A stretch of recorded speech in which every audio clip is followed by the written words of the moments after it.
PM SURYA GHAR MUFT BIJLI YOJANA की मखदा मियाम दा solar rooftop हापगी कानबा Singh खांगहन्नाबगी पांदम दा अवेयरनेस कैंपेन अमंग से नॉर्थ AOC दा Leiba Mspdcl Shinduna Pangthokkhre थौरम अदुगा मरी लेनना MSPDCL के मैनेजिंग डायरेक्टर हिजम शांति कुमार ना high PM SURYA GHAR MUFT BIJLI YOJANA असे इंडिया के प्राइम मिनिस्टर नरेंद्र मोदी ना ममांग चही कुमजालिसिंगनी कुनमरी के February थादा launch तौखिबने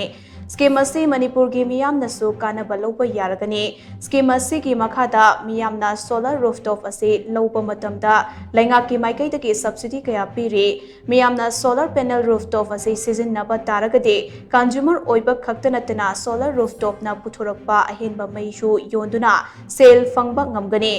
1 kilowatt rooftop laubada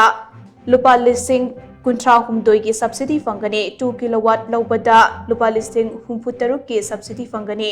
3 kilowatt rooftop laubadana lupa lising maripu manga ga chanipan ki subsidy fangani scheme asigi maru oiba pandam de fossil fuel mai tharaga electric puthokpa hantahanbane Solar energy haibase zero carbon oina yamna safe oiba process amani maramaduna aikhoi punna solar energy seasona baromda mai onsilasi haina mahakna makha takhi hybrid scheme si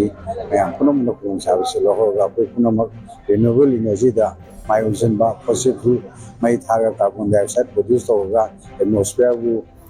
molhan ba contamination to kanal ma handan ba aduna afobo prithvi lunan ba clean environment ma putho koda lona fossil fuel loibanai fossil fuel sisu mai thado na mangan da ba ado loibanai da ba limit ki mangal season ga mai puthopa ai sinaba phangba high river installation si to singa to da consumer singna ahamba capital investment ya wa bole su any nationalized bank tage ma ya sam ko sai loan ko lo we abi adu mi se so ko service to adu na bank singa national bank singa ne cost ko su ya si details ye adu ma ko MSPDCL ge dum kano to bi ani adu ma ge website ko ne bijil go website se changa ga kano to khambi ya ga ni adu ko puna mo renewable energy ron ga mai sin se ko puna sa ya